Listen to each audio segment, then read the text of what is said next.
So we're talking about garden superstitions. Yep. What about garden gnomes?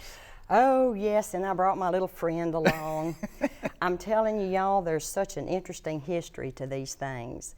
And gnomes are part of the mysticism and the legends of so many countries, and every country has their equivalent of a gnome. Oh, in Ireland, they're called leprechauns. Leprechauns, yeah. All right, And they're not elves, they're not dwarves, they're their own little race of little people.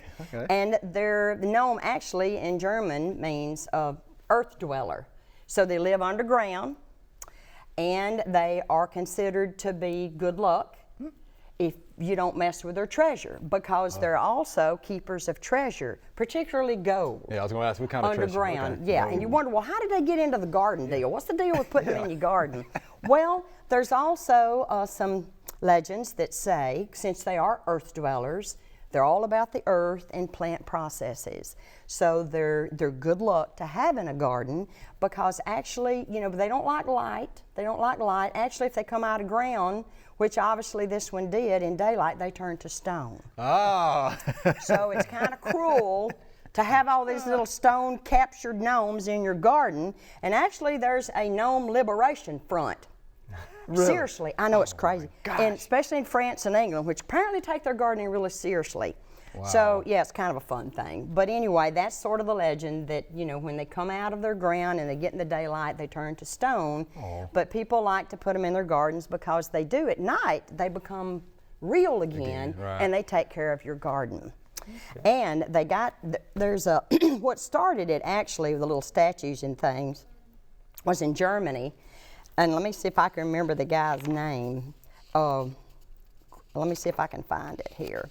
But he started the first terracotta statues of the gnomes way back in 1800s, way back. And so they were terracotta. And he painted them, and you know, they were just the little men folk, okay? You ever wonder about female gnomes while you ever see them? Yeah. Huh? You ever wonder about that? Well, they're underground guarding that treasure. Yeah, they're too smart to come out in the daylight. Because that's the reason, yes, right. We're entirely too smart. And they are said to be mostly beardless. Some of the females do have beards.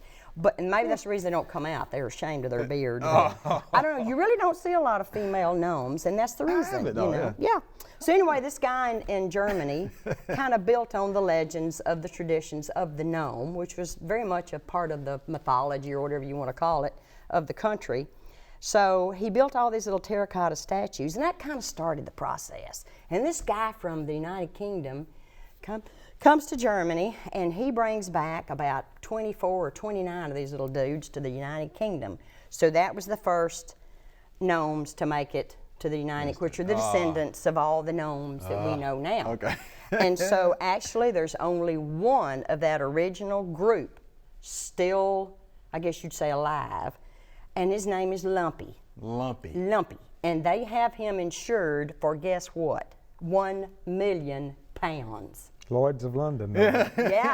How about that? So there's a lot of history to these little dudes, and so now that's something you need to do. But see, the liberation thing, what they'll do is, because they're captured, because they're stone, they will come and capture your gnome and send you a picture of it and ask for a ransom.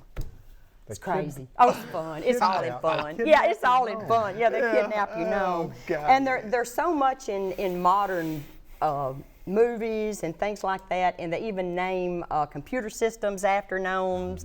They aircraft or whatever, you know, they're all big into the gnome kind of phenomena. Information we never knew about garden gnomes. How about that, Dr. Kelly? Appreciate that. Thank you much. Thanks for watching the video. If you enjoyed it, please click the subscribe button below.